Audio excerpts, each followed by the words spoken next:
Welcome to my channel. ये mafia love का next part है, तो चलिए वीडियो को स्टार्ट करते हैं।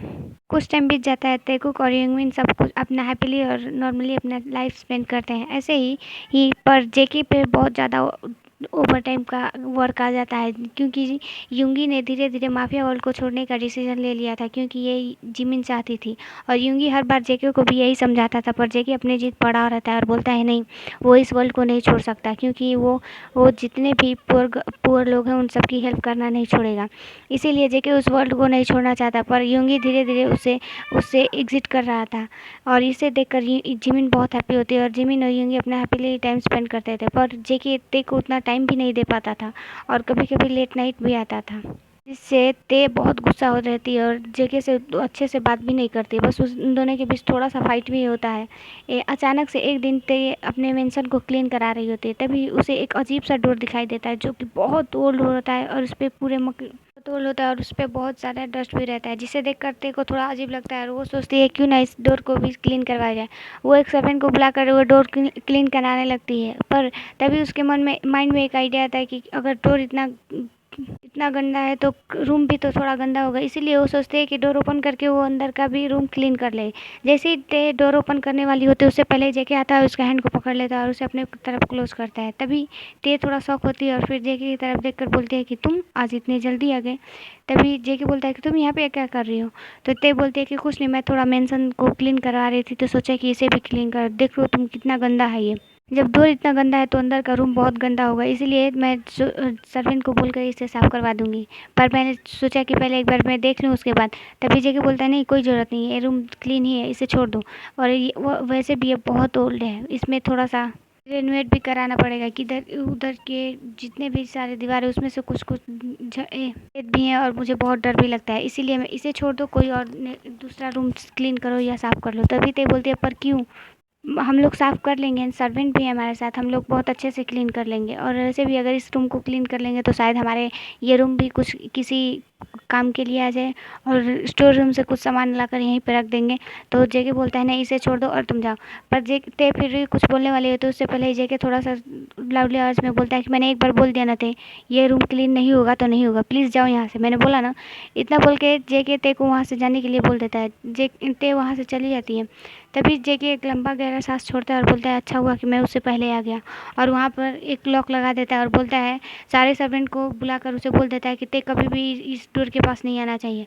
सारे सर्वेंट डर जाते हैं और जेके के तरफ देखकर अपना हेडियस में से करके वहाँ से चले जाते हैं। इधर साइड टेक किचन में कुछ अपना वर्क कर रही थी, पर उसे बहुत अजीब लग रहा था, क्योंकि जेके ने उसे उस रूम को अंदर जाने नहीं दिया।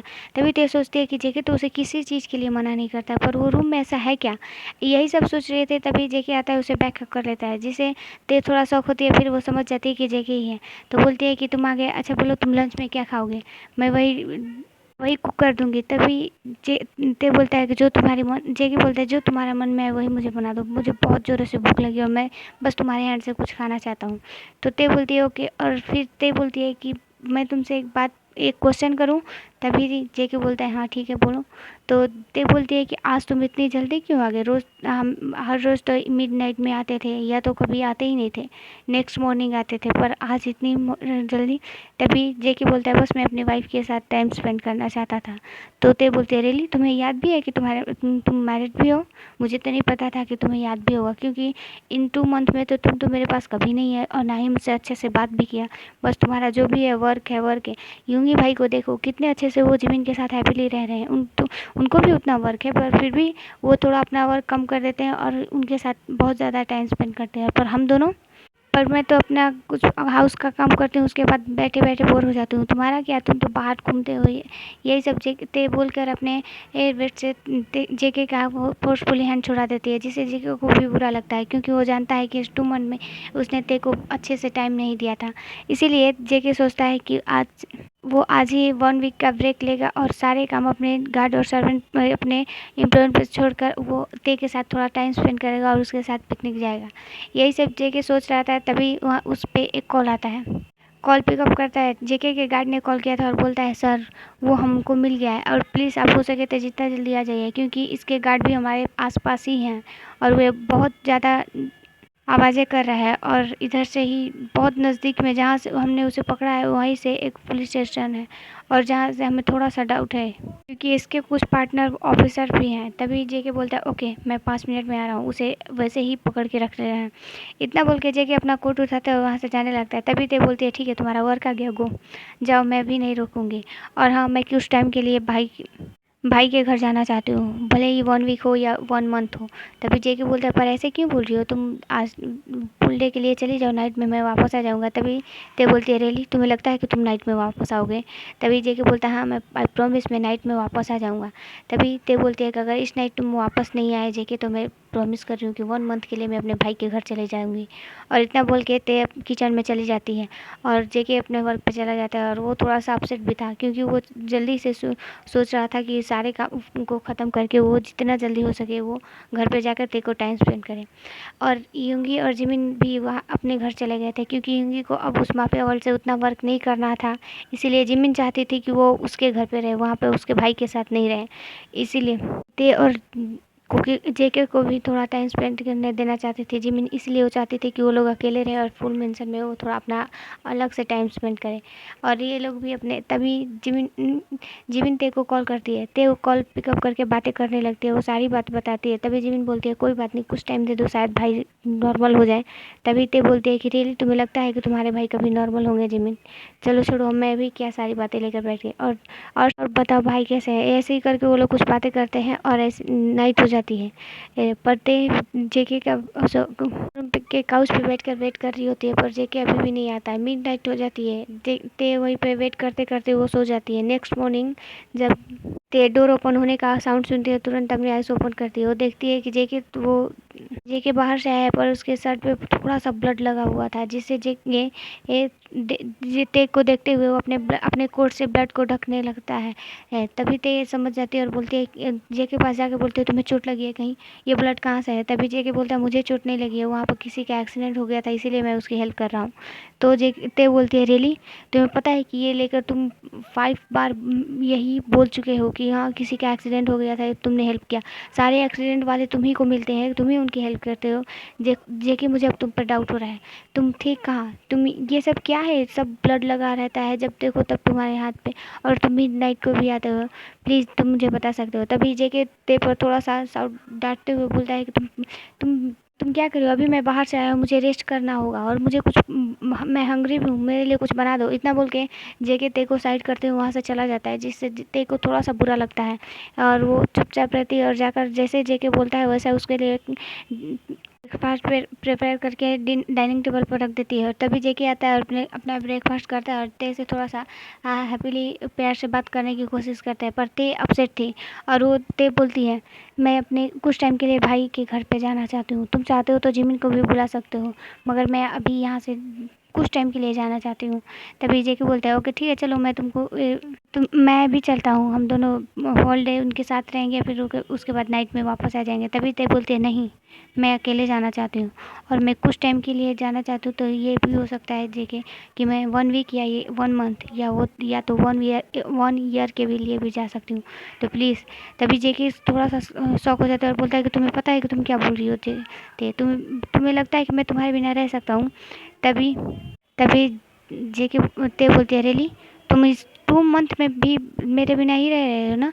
होल नाइट पता नहीं कहाँ रहते हो, मुझे नहीं पता कि तुम क्या करते हो या किसी और के साथ रहते हो। तभी जेके थोड़ा सा गुस्से आ जाता है और बोलते हैं ते तुम्हें पता है कि तुम क्या बोल रही हो? मैं किसी और के साथ क्यों रहूँगा? मैं मैरिड हूँ, मैं तुमसे प्यार करता हूँ। ते बोलती है रियली, तुम्हें लगता है कि तुम मुझसे प्यार करते हो? अगर तुम मुझसे प्यार करते हो तो तुम मुझे बताते क्यों नहीं हो कि तुम जाते कहाँ हो, होल नाइट नहीं रहते हो घर पे, और तुम बोलते हो कि तुम मुझसे प्यार करते हो? रियली जेके, तुम्हें लगता है कि तुम्हारी इस बातों पर मैं ट्रस्ट कर लूँगी? और तुम जब भी नाइट में या कभी भी आते हो तो तुम्हारे सर पे ब्लड लगा रहता है और बोलते हो कि किसी का एक्सीडेंट हो गया तुम उसकी हेल्प कर रहे हो। और पूरी दुनिया में बस तुम ही एक हो कि किसी का एक्सीडेंट होता है तुम उसकी हेल्प करते हो, या तुम ही या तो तुम ही एक्सीडेंट करते हो और फिर उन्हें हॉस्पिटल लेकर जाते हो। जेके इतना सुन के थोड़ा सा नर्वस हो जाता है और बोलता है कि ते तुम्हें पता है कि तुम क्या बोल रही हो? अब ठीक है प्लीज़, मुझे थोड़ा सा टाइम तुम्हारे साथ स्पेंड करना है और मैं थक भी रहा, प्लीज़ चलो मुझे सोना है। तभी तभी ते बोलती है नहीं मुझे अब मैंने अपना सारा लगेज पैक कर लिया, मुझे अपने भाई के घर जाना है। तो ते जेके बोलता है रियली ते, वो अपने डार्क आइज से ते की तरफ देखने लगता है। तभी ते थोड़ा सा डर जाती है और वो बोलती कुछ नहीं बोलती है। वो सारा वहाँ का क्लीन करके वो जेके के साथ रूम में चली जाती है। रूम में जाने के बाद जेके थोड़ा सा रेस्ट करता है। रेस्ट करने के बाद वो देखता है कि ते भी वहीं पे पूरी तरीके से गहरी नींद में सो गई है। तभी जेके उठता है और अपनी बेसमेंट की तरफ जाने लगता है। ते जेके से अपने आर्म्स में से देखो अदर साइड लिटाता है और वो वहाँ से उठकर सीधे अपने बेसमेंट में चला जाता है। बेसमेंट में जाने के बाद देखे उसी पर्सन को फिर से टॉर्चर करने लगता है और बोलता है कि तुम्हें पता है कि वो लड़की बस 17 की थी और तुमने उसके साथ ऐसा किया और एक नहीं 1 मंथ उसके साथ ऐसा करते रहे। तुम्हें पता है वो कितना टॉर्चर में थी, उसे कितना पेन हुआ होगा। रियली तुम्हें नहीं पता है ना, तो अब मैं तुम्हें उसे वैसा ही पेन दिखाऊंगा। और इतना बोल के जेके उस आदमी को टॉर्चर करने लगता है। तभी ते धीरे स्लोली स्लोली अपनी आइज़ ओपन करती है और अपने आसपास जेके को ना पाकर वो नीचे आ जाती है। नीचे आने के बाद जेके को ढूंढती है। तभी सर्वेंट से वो बात करती है तो सर्वेंट बोलती है कि जेके सर यहीं पे है, वो बाहर नहीं गए। तभी सर्वेंट बोलती है शायद वो स्टडी रूम में है। ते इतना सुन के स्टडी रूम में जाती है तो वो देखती है कि जेके वहाँ पे भी नहीं है। ते जैसे ही स्टडी रूम से बाहर आती है वो अपने रूम में जाने वाली होती है, उससे पहले ही वो किसी की चीखने की आवाज़ सुनती है, जिससे ते को थोड़ा अजीब लगता है। और वो फिर पलट के देखती है तो वही डोर था जहाँ से उसे जेके जाने से मना किया था। जे ते सोचती है कि एक बार क्यों न जाकर देखे और ये आवाज़ किसकी है। इतना बोल के ते उस डोर को ओपन करती है और धीरे धीरे वो बेसमेंट में जाती है। बेसमेंट में जाने के बाद वो ते पूरी तरीके से शॉक हो जाती है। एक पर्सन था जो पूरी तरीके से ब्लड से में उसके पूरे बॉडी से ब्लड निकल रहा था और उसके आसपास जितने भी जगह थी वहाँ पे ब्लड बह रहा था, जिसे देख करते थोड़ा सा शॉक हो जाती है और अपने माउथ के हैंड कर लेती है और जेके उस पर्सन के हैंड से नेल को बाहर निकाल रहा था, जिससे वो पर्सन बहुत चीख रहा था। और जेके ये सब करते हुए बहुत स्माइल करता है और फिर उसके सारे हैंड से नेल को निकालते हुए उसके बॉडी पर कट करता है और कट करने के बाद उस पर एक और लाल मिर्च रगड़ता है, जिससे वो पर्सन बहुत चीखता है, चिल्लाता है। और ये देख करते पूरी तरीके से डर जाती है और फिर वो जेके उस पर नाइफ से बार बार वार कर रहा था। तभी ते के मुंह से आवाज़ निकल जाती है और वो तभी आवाज़ निकल जाती है और वो वहीं पे सेंसलेस हो जाती है। ते की आवाज़ सुन के जेके थोड़ा सा डर जाता है और पीछे की तरफ देखता है। ओके एवरीवन, आज के लिए इतना ही। और सॉरी कल मैं वीडियो नहीं दे पाई क्योंकि मैं कल मेरे घर पे कोई गेस्ट आ गया था और मेरा घर भी छोटा था, इसीलिए मैं नहीं दे पाई। Okay bye.